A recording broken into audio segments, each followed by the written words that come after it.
Assalamualaikum warahmatullahi wabarakatuh. Di sini saya sebagai moderator akan menjelaskan mengenai pemanfaatan limbah minyak jelantah menjadi sabun cair yang disusun oleh kelompok 1 pada mata kuliah Farmasi Lingkungan. Adapun anggota dari kelompok 1 diantaranya saya sendiri, Aviana Jelareka, Arnanda Evangelista, Arin Fatkul Janah, Gresi Farsali Haloho, Ika Nur Agustria, dan Muhammad Nur Fauzan. Yang pertama kita bahas yaitu mengenai pendahuluan minyak jelantah. Minyak jelantah atau mijal adalah istilah masyarakat Indonesia yang artinya minyak goreng bekas pakai. Penggunaan secara berulang-ulang akan mengakibatkan perubahan warna dan mengakibatkan asam lemak dalam minyak tersebut menjadi semakin jenuh. Minyak goreng bekas yang sudah berwarna coklat kehitaman sebaiknya tidak digunakan lagi karena bersifat karsinogenik dan berdampak buruk bagi kesehatan. Adapun faktor-faktor peningkatan jumlah minyak jelantah di Indonesia dikarenakan yang pertama, jumlah penduduk yang semakin bertambah, peningkatan kapasitas berbagai industri makanan dan restoran, usaha kedai fast food memberikan dampak signifikan terhadap peningkatan jumlah limbah minyak goreng bekas atau jelantah, dan keterbatasan pengetahuan masyarakat mengenai potensi ekonomis limbah minyak goreng bekas. Limbah minyak jelantah apabila dikelola dengan baik akan menjadikan lingkungan kotor dan dapat berpotensi merusak kehidupan beberapa komunitas makhluk hidup di sungai, aliran air dari selokan-selokan, dan merusak komponen kandungan tanah. Pemanfaatan minyak goreng bekas ini dapat dilakukan melalui proses pemurnian agar dapat digunakan kembali sebagai bahan baku produk berbasis minyak seperti sabun. Sabun adalah surfaktan yang digunakan dengan air untuk mencuci dan membersihkan noda jika diterapkan pada suatu permukaan air. Air bersabun secara efektif mengikat partikel dalam suspen, mudah dibawa oleh air bersih. Sabun dihasilkan dari proses hidrolisis minyak atau lemak menjadi asam lemak bebas dan gliserol yang dilanjutkan dengan proses saponifikasi. Selanjutnya, saya akan memaparkan mengenai identifikasi masalah. Minyak jelantah yang tidak memiliki nilai ekonomis membuatnya semakin sering dibuang masyarakat ke lingkungan.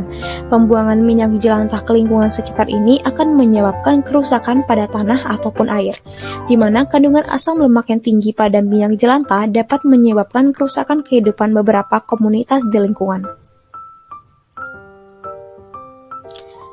Adapun metode pemanfaatan minyak jelantah. Untuk mengatasi permasalahan yang ditimbulkan dari banyaknya limbah minyak jelantah yang dibuang ke lingkungan, maka salah satu cara yang dapat dilakukan yaitu dengan pemanfaatan minyak jelantah sebagai sabun, di mana pemanfaatan sabun cuci piring ini menggunakan NaOH, di mana proses pembuatan ini melalui reaksi penyabunan. Reaksi penyabunan ini terjadi karena adanya pencampuran dengan bahan NaOH. Kita lanjut ke prosedur pembuatan. Sebelumnya kita harus menyiapkan bahan-bahan diantaranya minyak jelantah, air, essential oil, pewarna, garam, dan kalium hidroksida. Selanjutnya alat-alat yang digunakan yaitu wadah, kertas saring, corong, dan sendok. Adapun cara pembuatan dari sabun ini terdapat dua tahap, yaitu tahap pemurnian minyak jelantah dan tahap pembuatan sabun cair.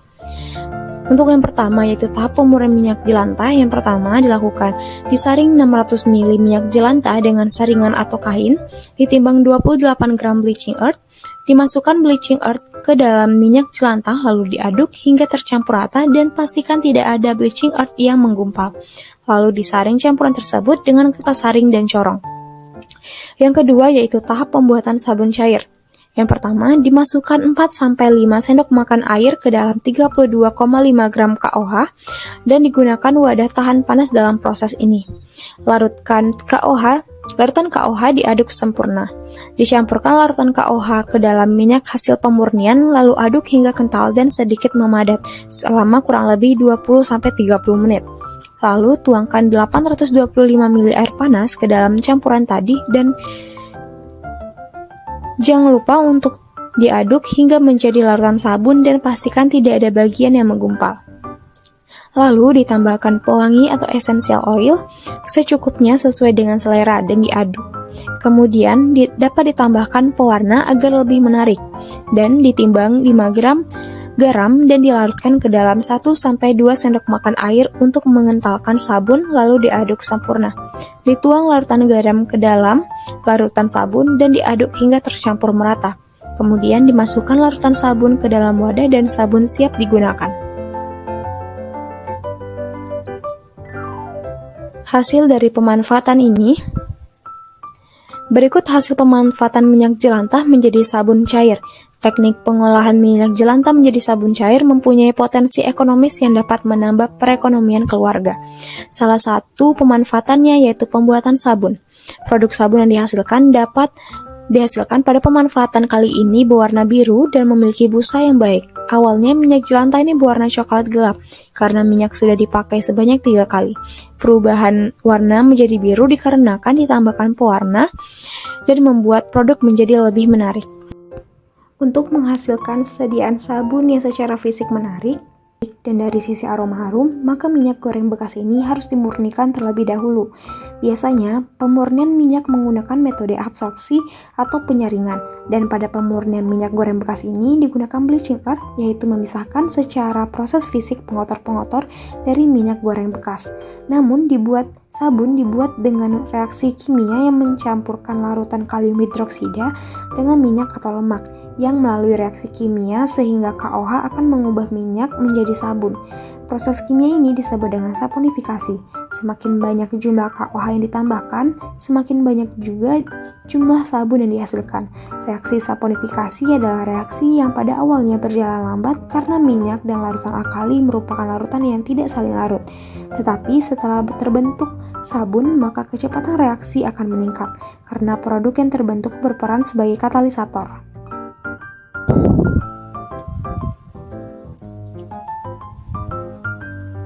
Reaksi saponifikasi terjadi pada minyak jelantah sebagai berikut.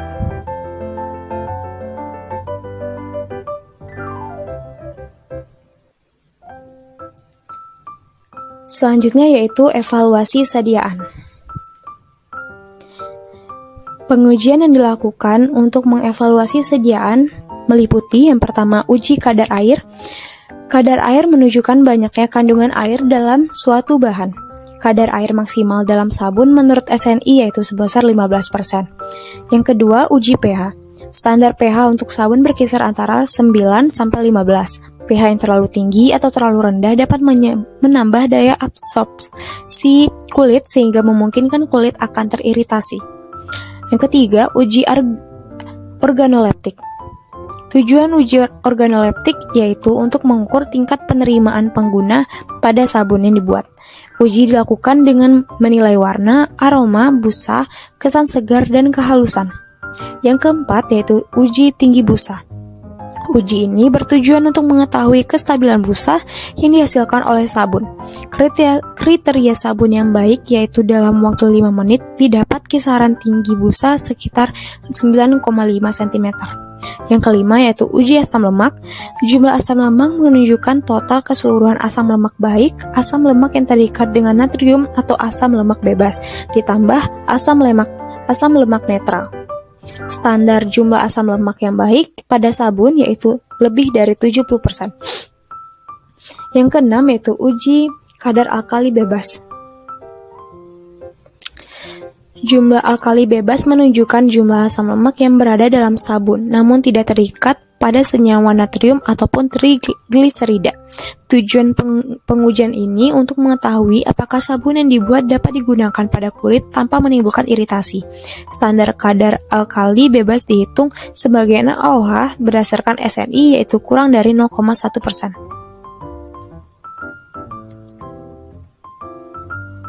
Selanjutnya, kesimpulan. Minyak jelantah dianggap sudah tidak mempunyai nilai ekonomis sehingga sering dibuang langsung ke lingkungan dan tidak diolah kembali. Pemanfaatan minyak jelantah menjadi produk sabun merupakan salah satu cara yang dapat dikembangkan untuk mengurangi limbah rumah tangga. Baiklah, sekian dari pemaparan mengenai pemanfaatan minyak jelantah menjadi sabun cair yang disusun oleh kelompok 1 pada mata kuliah Farmasi Lingkungan.